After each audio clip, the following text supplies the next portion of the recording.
Untuk average digunakan untuk mencari nilai rata-rata dari sekelompok data, guys ya. Jadi di sini ada data penjualannya nomor 1 sampai 5 ya. Akan dicari rata-ratanya ya. Jadi untuk perhitungan average atau rata-rata secara manual itu kan berarti 10 juta ya guys ya, ditambah 12 juta, ditambah 5 juta, ditambah 7.500.000, ditambah 11 juta dibagi banyaknya data ini ya guys ya. Jadi dengan kata lain, untuk average atau rata-rata adalah jumlah hasil penjualan semua data di sini dibagi banyaknya data ya. Jadi banyaknya data itu ada 5 data ya guys di sini ya.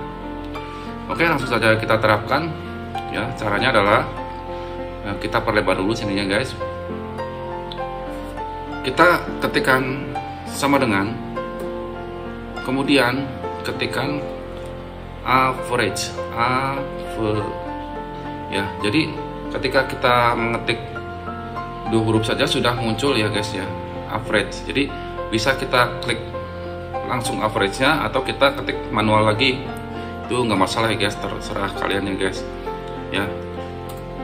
Karena kita sedang belajar ya dari awal, untuk itu saya akan mengetikkan secara manual saja guys, average.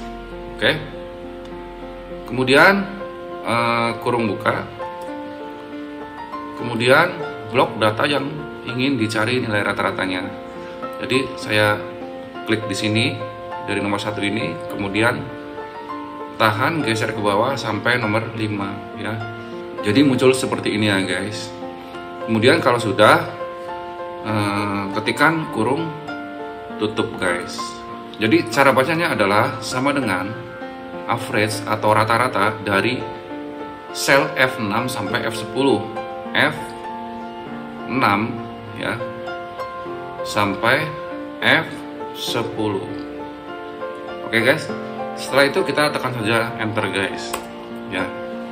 Jadi rata-ratanya adalah 9.100.000 guys dari jumlah penjualan 5 data di sini guys. Oke guys, gimana? Sangat mudah ya guys ya. Jadi cukup sampai di sini ya guys untuk pembelajaran yang mengulas tentang rumus Excel average atau rata-rata guys ya. Oke, jangan lupa subscribe. Oke, dadah.